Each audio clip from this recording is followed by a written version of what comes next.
是唢呐监狱最残酷的刑罚。在接近40度的高温下，麦克被关进一间纯铁打造的牢笼之中，外面还覆盖着只有脑袋能透气的塑料膜。众所周知，铁的导热性能本身就极强，再加上塑料膜有聚热难散的效果，但凡有人在这个蒸笼里待上一天，就必定成为一具没有水分的干尸。典狱长让麦克供出袭击监狱的直升机来历，但麦克害怕公司撕票和报复，死活都不愿意松口。被关进去才几分钟，麦克就汗流浃背，几近虚脱。他数次强撑身体想要扯掉塑料膜，可身体已经严重脱水，甚至连站起身都变成了奢望。狱长当然不可能让他这么快死去，他让手下送杯水过去。正巧掘墓人苏克雷前来埋尸，看到奄奄一息的麦克，苏克雷表示自己愿意帮忙喂水。麦克看到了铁哥们，重新提起点精神，站了起来。他知道这杯水救不了自己，对生存已经不再抱有幻想，但在苏克雷一再劝说下，还是喝了下去。麦克让苏克雷不要再参与越狱这件事，赶紧离开巴拿马和老婆孩子团聚。但兄弟有难，重情重义的苏克雷又怎能袖手旁观？他暗暗下定决心，一定要将麦克解救出来。阳光越来越毒，狱长时不时过来引诱麦克，只要说出那伙人的身份，就能立马脱离苦海，回到空调房间。麦克心里清楚，神秘公司的势力庞大，不是他这个小狱长能够对抗的。况且一旦泄露了公司的信息，侄子小林肯必定会惨遭灭口。然而典狱长给麦克讲了一个故事，麦克的态度这才悄悄有了转变。在巴拿马曾经有一个权势滔天的大毒枭，他身后有一支几百名暴徒组成的军队，他们无恶不作，杀害一切阻碍他的人，甚至政府和警察都不敢和他直接叫板。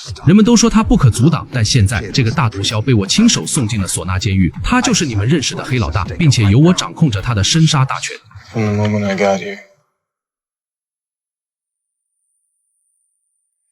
I've been planning my escape.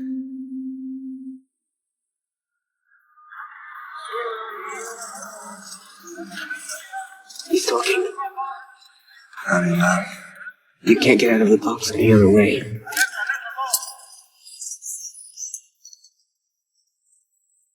看着蒸笼里的麦克被放出来，詹姆斯开始慌了，因为麦迪告诉他，除非被关的犯人妥协合作，否则是永远都不可能被放出来的。典狱长的空调办公室里，麦克把公司、詹姆斯以及格雷琴的事和盘托出。果然没多久，典狱长就将詹姆斯押来审问。Michael Schofield told me there are some people out there who are very determined to get you out of here. What's he talking about? You know nothing about this? No. Schofield's a smart man, but he's got a rapid imagination. So you're calling him a liar? More or less. 下一秒，典狱长就命人搬进来一套刑具，然而店员的插头还没插上，贪生怕死的詹姆斯就全数交代了。 Are you working with Schofield? Yes, I'm working with Schofield. 詹姆斯透露，和自己接头的人叫格雷琴，正是他策划的这起暴力劫狱事件，但他并不知道格雷琴的住址。麦克说他有办法，只需要借用典狱长的电话。 Michael, what phone are you on? Just listen to me. I need to know where and when your next meeting with Susan B. is. Garfield Price Building downtown in an hour. Why? Garfield Price. 1 hour. 不多久，和林肯会面的格雷琴就被抓了回来，但他表示自己并不认识詹姆斯。典狱长也不想和他多费口舌，直接开始上刑。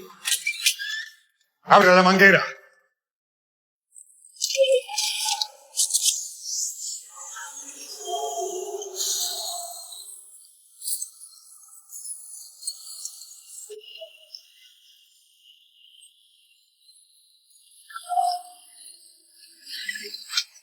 Yes or no?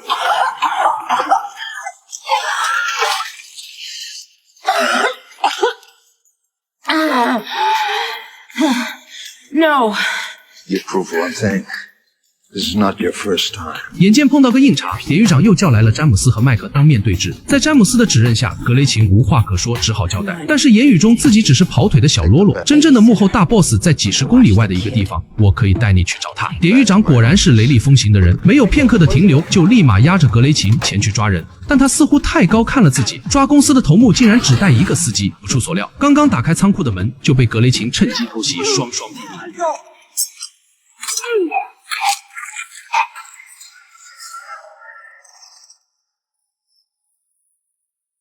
典狱长死亡的消息很快传到了监狱，领头的人都死了，越狱的调查只能暂时作罢。在狱警的押解下，詹姆斯和麦克再次被带回了监狱。虽然两人有了间隙，但他们不得不为共同的越狱目标继续努力。好了，本期视频就到这里，我是九公子，点赞关注。